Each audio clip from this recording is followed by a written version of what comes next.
안녕하세요. 브라질 소식을 전하는 남자 손정수입니다. 오늘은 여러분에게 조금 색다른 이야기를 하려고 이 동영상을 만들겠습니다. 좋은 점을 보시는 분은 브라질 날씨가 좋다, 환경이 좋다, 먹거리가 풍부하다, 그리고 해변도 멋지다 등 여러 가지 좋은 점을 말하시는 분이 많습니다. 또 다른 점은 여지껏 보면은 치안도 안 좋고 인프라도 안 좋고 건물도 오래됐고 길 사정도 안 좋고 왜 이렇게 안 좋느냐 이렇게 말씀하시면서 그 중에서는 대부분 정부가 하는 일이 무엇이냐, 세금을 걷어서 이런 것을 새롭게 만들어야 되는 거 아니냐 이렇게 말씀하시는데, 비판하신 분들의 입장을 저는 이제 이해를 하지만은 그게 쉽지 않다라는 것을 오늘의 주제로 삼은 것입니다. 한국과 브라질한 나라를 크게 비교하기 위해서 제가 몇 가지 도표를 찾았습니다. 그 내용을 보고 제가 설명드리면요, 그냥 쉽게 해서 한국이 2019년도에 대한민국 정부가 쓴 모든 예산이 얼마고 그 돈이 어디로 갔느냐, 그리고 브라질 정부도 얼마를 썼고 어디로 갔느냐, 이것만 간단하게 비교해 보겠습니다. 도표로 제가 번역을 해서 일일이 비교하다 보면은 당연히 좋은 데이터가 나오겠지만은 제가 전문가가 아니기 때문에 오차가 있을 수도 있습니다. 그리고 또 같은 사용처를 쓴 것이 아니라 양국 정부에서 쓴 처가 다르기 때문에 쉽게 비교하다 보면 큰 온차가 있기 때문에 저는 그러지 않고 전체 예산에서 얼마를 사용했고 어디로 사용했는지 이 부분만 몇 가지만 비교해 보겠습니다. 먼저 대한민국 정부에서 쓴 전체 예산은 2019년도에 470조를 썼다고 합니다. 브라질 정부에서 쓴 것은 2조 7110억 헤아를 썼다고 합니다. 당연히 화폐가 다릅니다. 그냥 모든 금액으로만 판단하고 거기서 몇 프로를 어디 썼는지 그것만 보겠습니다. 그러니까 일단 대한민국 정부에서는 이제 보건, 복지, 고용이라는 항목으로 34.5%의 예산을 썼다고 합니다. 그러니까 브라질도 그런 항목이 비슷한 것이 이제 프레비덴시아 소시알이라고 있는데, 이게 이제 같은 건 아닙니다. 그러니까 이제 약간씩 차이가 있는데 서로 이제 비슷한 분야라고 보는데, 브라질은 25.25%를 썼다고 합니다. 그 다음에 이제 중요한 이제 교육 같은 경우에는 한국에는 15.1%를 썼다고 합니다. 브라질은 전체 예산의 단지 3.48%만 썼습니다. 그러니까 이게 차이가 있죠? 한국엔 15%, 전체 예산 15% 썼고 브라질 3.48%만 썼고요. 또 다른 것은 이제 국방 같은 경우에는 한국은 당연히 아직 전쟁이 안 끝났으니까 많이 쓴다고 해도 9.9%를 쓰고요. 브라질은 전쟁 위험이 없으니 당연히 2.78%를 또 썼습니다. 또 이게 뿐만 아니라 공공질서 안전 같은 경우에는 대한민국은 4.3%, 브라질 같은 경우에는 0.33%만 전체 예산을 사용한 겁니다. 그러니까 이런 것만 봐도 차이가 있죠. 대한민국은 또 이것뿐만 아니라 전반적인 인프라 시설을 늘리기 위해서 연간 3.9% 정도는 예산을 썼고요. 브라질 같은 경우는 인프라 인스티투라에서 사용된 돈이 0.02% 정도 됩니다. 그러니까 이런 게 큰 차이가 있습니다. 그러니까 이런 거 보면은 제가 도표를 제가 보여드리겠지만은, 그러니까 제가 이제 수십 년간 그럼 이렇게 브라질 정부가 그러면 예산을 한국과 비교해서 덜 쓰고 있네, 덜 사용하네, 이게 확실히 나타납니다. 같은 교육이나 공공치안이나 인프라나 아니면은 보건이라든가 이런 것에 왜 돈을 덜 쓸까? 이런 것은 누구나 할 수 있는 질문이죠. 그 이유를 알기 위해서는 전체적으로 큰 파일을 봤을 때 얼마만큼 쓰느냐 이런 걸 보면은, 제가 이제 이 도표를 이제 여러분에게 공유하도록 하겠는데요. 일단은 제가 수십 년 전부터 저도 들은 이야기와 또 저도 이제 배운 거, 또 보는 이제 정보를 공유하면서 한국에서 오신 분들한테 설명하면 아무도 이해를 못 하시는데, 일단은 전체 예산의 38.27%가 2019년도에는 이자로 다 빚을 갚으려고 쓴 것입니다. 그러니까 정부가 벌어들인 예산에서 거의 한 40% 정도를 일단은 빚을 갚는 데 쓴 거죠. 이렇게 되면은 100원 벌어서 일단 40원은 이자로 쓰고 나머지 60원으로 살림을 꾸려나가기 때문에 적절하게 어디에 투자할 돈이 없다라는 것입니다. 여기에 프레비덴시아 소시알 이라는 거는 연금부터 시작해서 복지부터 모든 것이 다 포함되는 건데요. 이것도 25.25% 정도 됩니다.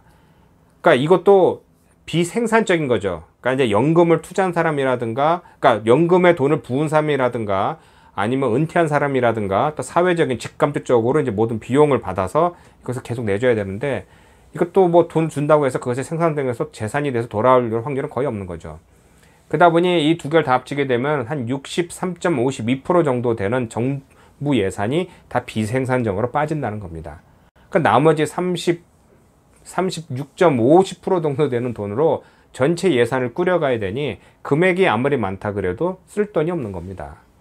그래서 과학기술부에 쓰는 돈을 보면은 전체 예산의 0.23%, 또 사법부에 쓰는 돈도 0.27%, 그리고 또 이제 공공교통 같은 거는 0.32%, 공공치안도 전체 예산의 0.33%, 그러니까 상업 같은 경우에도 지원금 등도 0.07%, 즉 1%가 안 되는 겁니다. 그러니까 이런 식으로 자꾸 돈을 쓸 돈은 정해져 있고, 그러니까 나가는 돈은 많고 들어오는 돈은 적고 쓸 돈은 얼마 없고 하다 보니 모든 것이 제대로 잘 안 되는 것입니다. 그러면은 사람들 생각하기에 아니 그럼 국민들 대다수가 세금을 안 내느냐? 자, 우리 대한민국도 그렇지만은 우리가 무엇은 물건을 살 때 세금을 내든가 직접적으로 내든가 아니면 월급을 받다라든가 아니면 내가 상업에 종사하게 되면은 이제 제가 소득 신고를 하게 되죠. 그럼 거기서 공제되는 세금은 우리가 생각하기엔 아, 내 세금으로 나라가 이끌고 간다라고 생각하는데 그것도 사실 뭐 세금도 맞긴 맞지만요. 그것은 그냥 비용이라고 보는 겁니다. 그러니까 이제 그 사회가 돌아가기 위한 최저의 이제 비용이고요.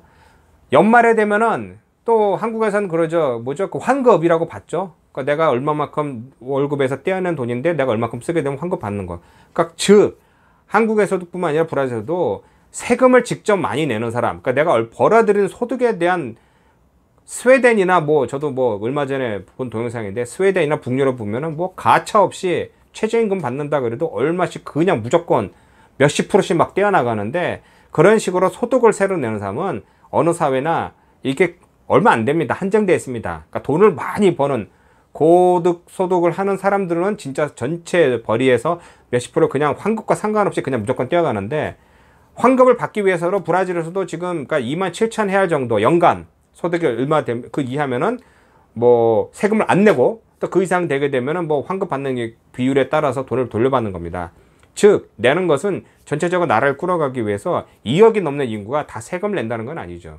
그러다 보니 땅은 크고 인구는 많다고 하더라도 이 소득 분배나 이 세금 내는 사람들은 이런 비율을 봤을 때는 브라질이 그만큼 취약하다는 겁니다. 그러니까 들어오는 돈도 한정돼, 그러니까 세금을 내는 사람도 한정돼 있고, 왜냐하면 전체적 국민 소득이 낮다 보니까 한정돼 있고, 그 돈에서 먼저 한 60% 정도 되는 돈은 그냥 비생산에 들어가 버리니 돈이 없는 거죠. 다시 말씀드리지만 이렇게 말씀드리면은 브라질 비하하는 거냐, 브라질 못 사는 거냐 이렇게 얘기하는 게 아닙니다. 브라질의 어려움을 지적하는 것이고 이것을 개혁하기 위해서 지금 여러 정권이 들어오고 노력을 했는데 쉽지가 않은 거죠.